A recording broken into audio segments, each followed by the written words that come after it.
diz assim: e eu procurei um homem dentre eles que levantasse o muro e se pusesse na brecha diante de mim para defender esta terra, para que eu não a destruísse, mas eu não achei.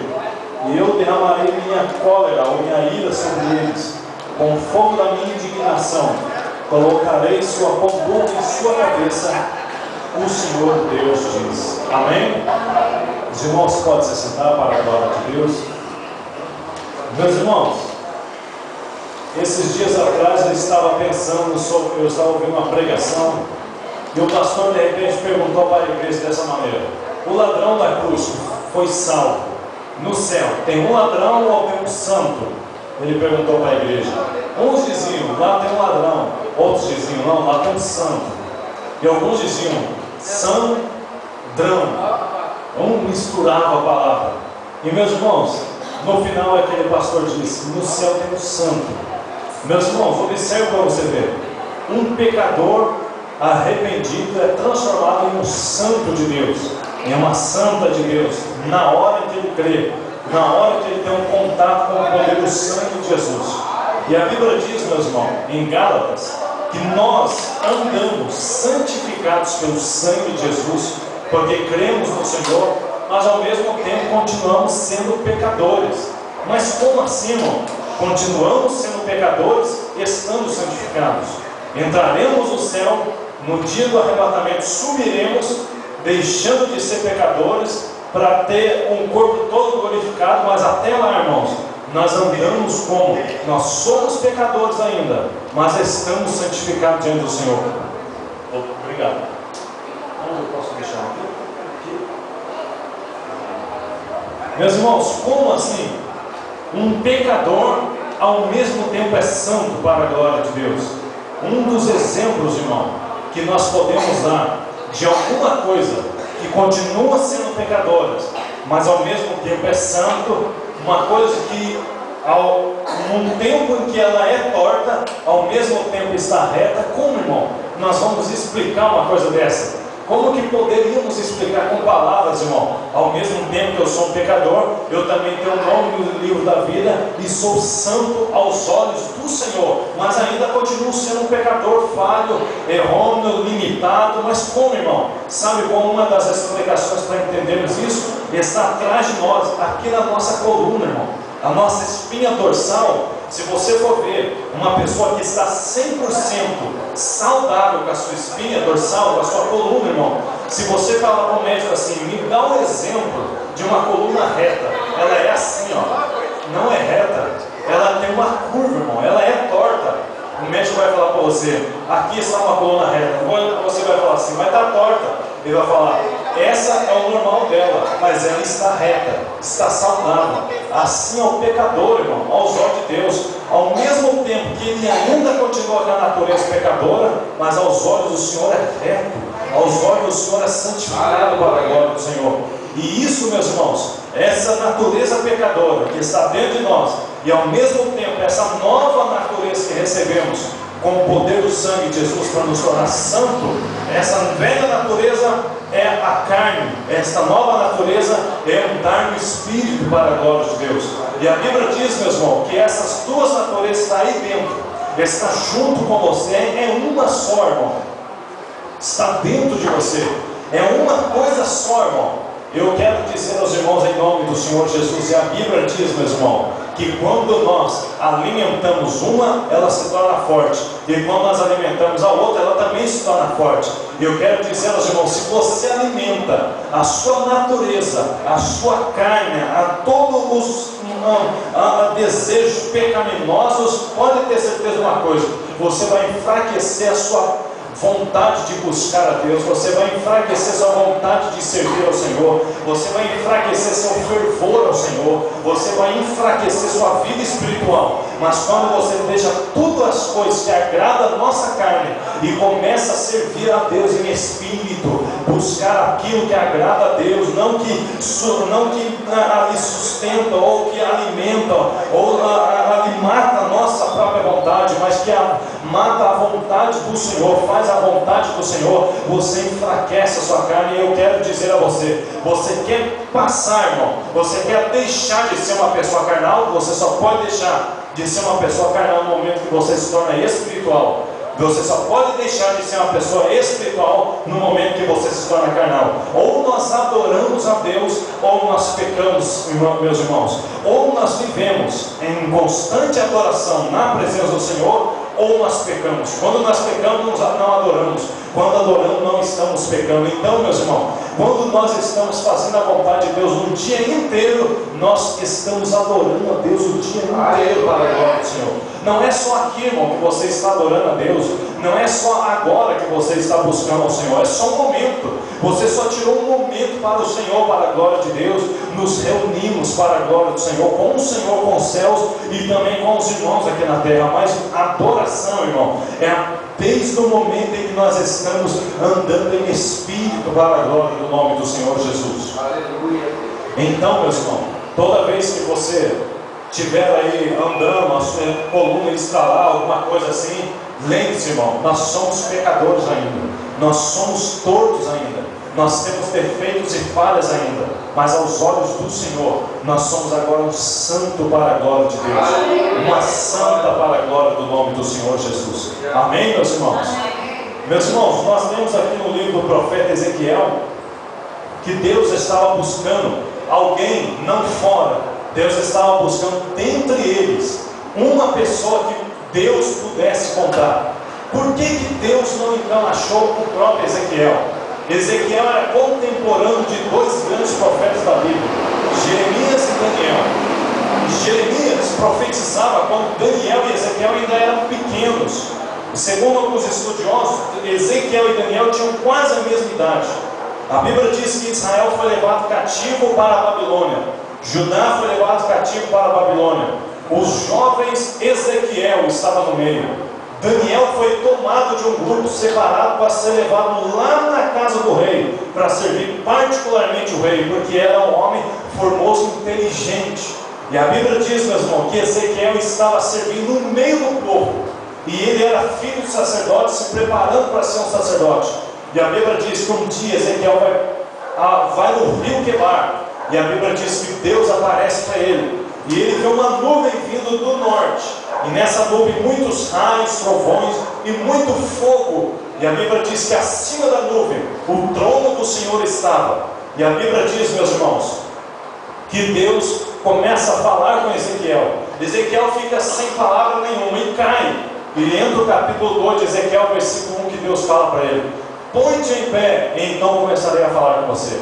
Põe-te em pé e falarei contigo. A Bíblia diz, meu irmão, que ele viu uma nuvem vindo do norte para onde ele estava, porque a Babilônia veio tomar o Israel, e a Babilônia veio do norte. Aquela nuvem, Deus estava dizendo que simbolizava a Babilônia, que tinha levado o povo de Israel cativo. Mas a Bíblia diz, meus irmãos, então que naquela visão Deus mostra para Ezequiel que Deus estava sabendo, irmão, do que havia acontecido. A Babilônia veio do norte, levou o seu povo para o cativeiro.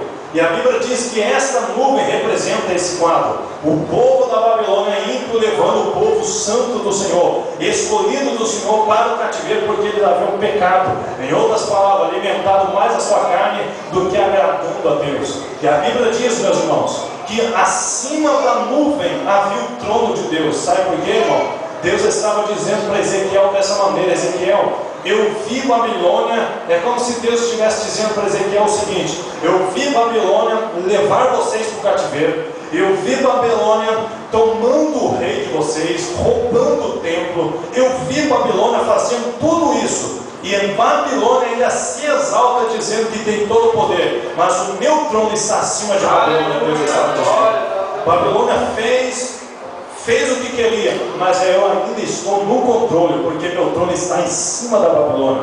Era esta a explicação da visão de Ezequiel.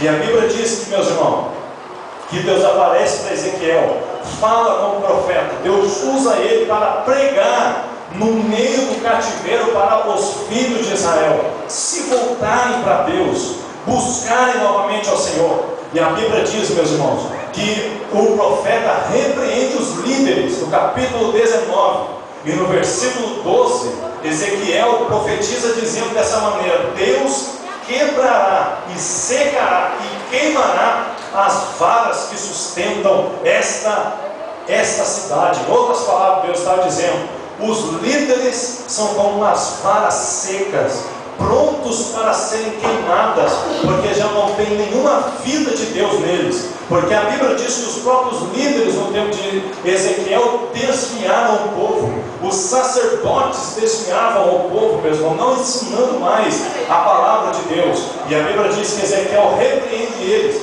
E a Bíblia fala, meu irmão, que os sacerdotes largam de adorar imagem, largam de adorar tudo aquilo que desagradava a Deus, e chega para o profeta e fala assim: se convertemos. E Deus fala para o profeta Ezequiel dessa maneira: eles estão dizendo que tiraram os deuses aqui por fora, mas eu ainda estou olhando lá dentro do coração deles, Ezequiel, e ainda tem um altar a outros deuses lá dentro. Em outras palavras, o pecado saiu de fora, mas não saiu de dentro. E a Bíblia diz, meu irmão, que o profeta continua repreendendo aqueles homens. E a Bíblia diz até que Deus fala para Ezequiel dessa maneira: estou buscando alguém dentre eles para pregar para eles mesmos, para estar na brecha diante deles mesmos, para que eu venha salvar eles. Agora eu me pergunto, irmão, por que Deus não usou o próprio Ezequiel? Por que Deus não usou o Daniel? Por que Deus não trouxe Jeremias? Por que Deus não levantou esses homens, sendo que eles já estavam lá? Sabe por que Deus queria alguém dentre o povo de Israel? Porque Deus estava dizendo dessa maneira, meu irmão: o povo de Israel está sendo repreendido por causa do pecado, e Deus queria que alguém que estava lá no meio do pecado se arrependesse, largasse o pecado, e Deus usasse aquela pessoa para mostrar para os outros que era possível largar todo o pecado e, no meio de muita imundícia, servir ao Senhor para a glória de Deus. Só que essa pessoa Deus não achou. Meu irmão, é a mesma coisa do nosso meio.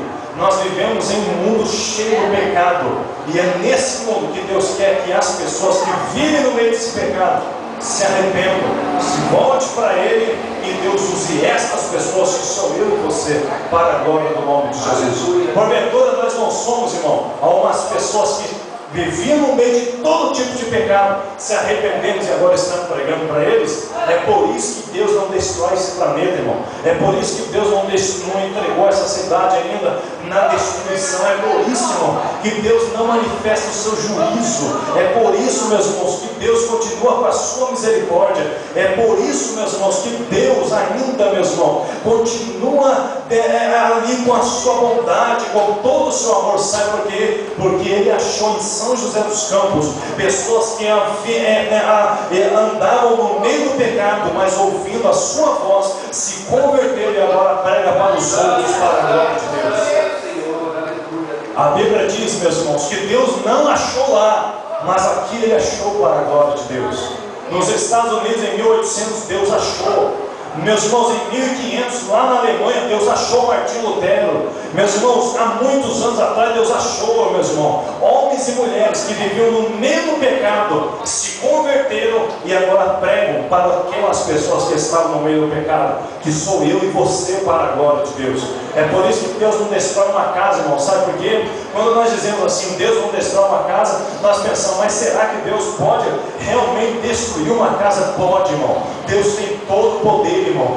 Basta Deus se afastar, que o inimigo vem e vem com tudo, irmão. É por isso que Deus ainda não entregou essa cidade, não entregou esses lugares ainda à destruição. Sabe por quê? Porque Deus achou, irmão. Não achou Davi, como o Salmo 89, versículo 20 diz: achei Davi, meu servo. Não achou mesmo o Ezequiel. Deus queria alguém que estava no meio do pecado, para primeiro, meus irmãos, mostrar para os outros que estão no pecado que é possível se arrepender, que ainda Deus está de braços abertos para aceitar, que Deus ainda está com perdão para a glória do Senhor. É isso que Deus estava querendo mostrar para o povo. O povo olhasse, se Deus trouxesse Jeremias, o povo iria dizer: esse daí nem vivia aqui.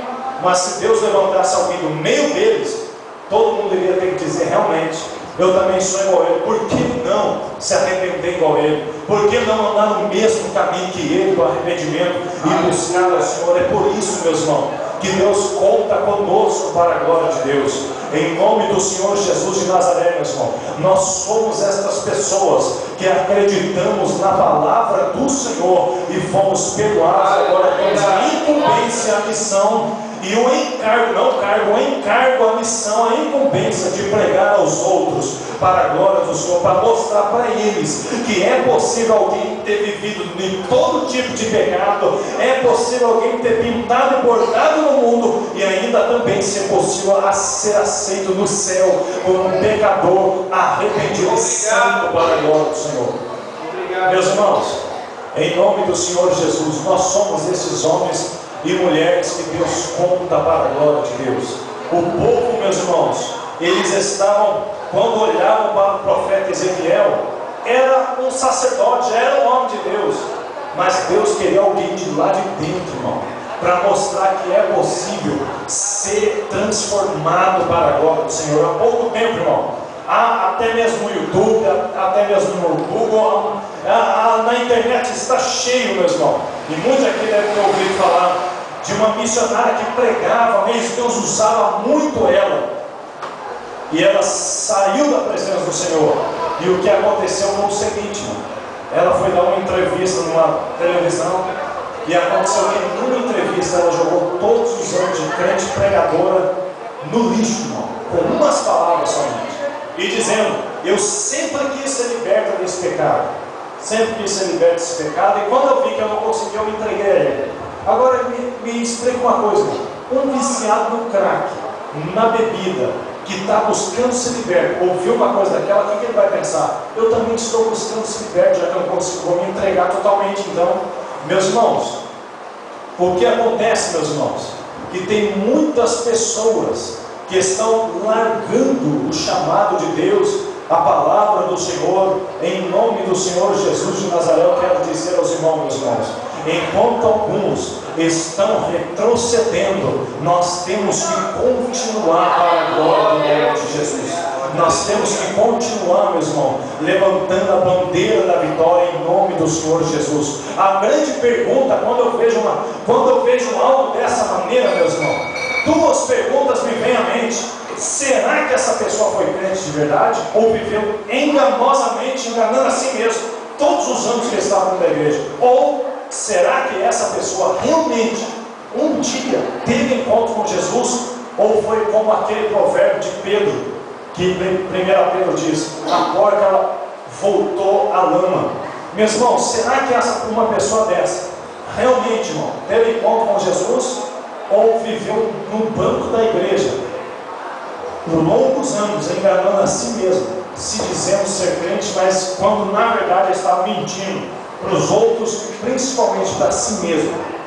Meus irmãos, em nome do Senhor Jesus, eu quero dizer aos irmãos, meus irmãos, que ao mesmo tempo que um pecador, se ele tem um contato com o sangue de Jesus, ele é transformado no santo de Deus.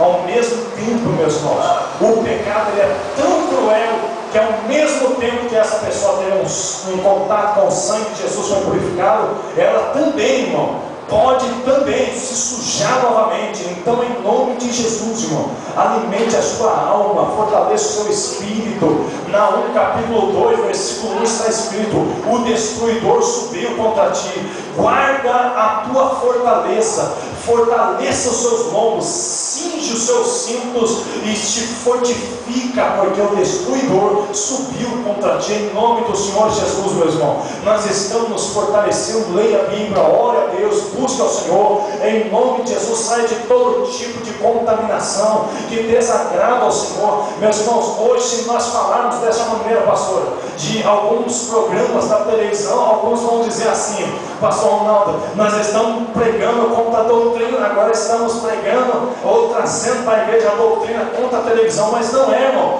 Tem muitas coisas que nós estamos assistindo que foi totalmente consagrado ao espiritismo, ao homossexualismo, lesbianismo, ao todo tipo de pornografia e prostituição que possa existir. Em o Salmo 101, se não me falha a memória, versículo 4 diz que olharei somente ao que agrada ao Senhor para a glória de Deus.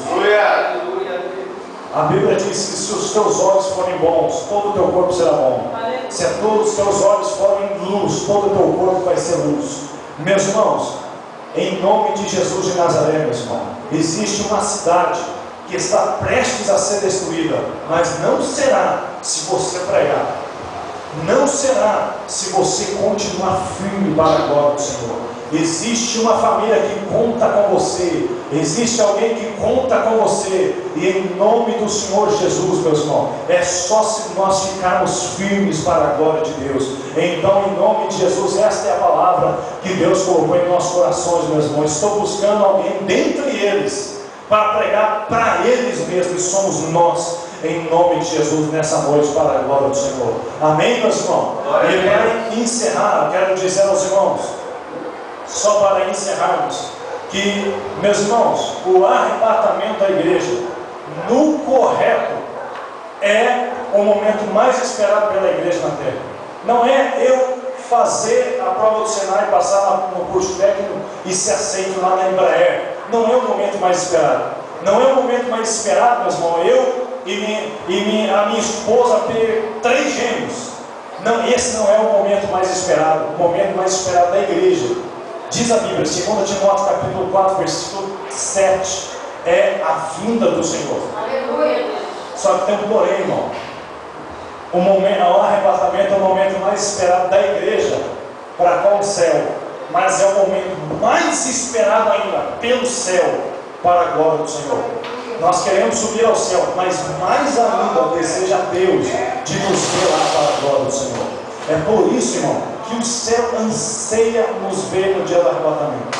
É por isso, irmão, que Deus, Jesus, os querubins, arcanjos, serafins, anjos, todo tipo de anjo que possa existir no céu, anseia nos ver lá. Tanto é que o irmão citou aqui aquela passagem que a Bíblia diz que quando um pecador se arrepende, a festa no céu perante quem? Deus? Não, perante os anjos, a Bíblia diz. É eles que fazem festa. Sabe por quê, irmão?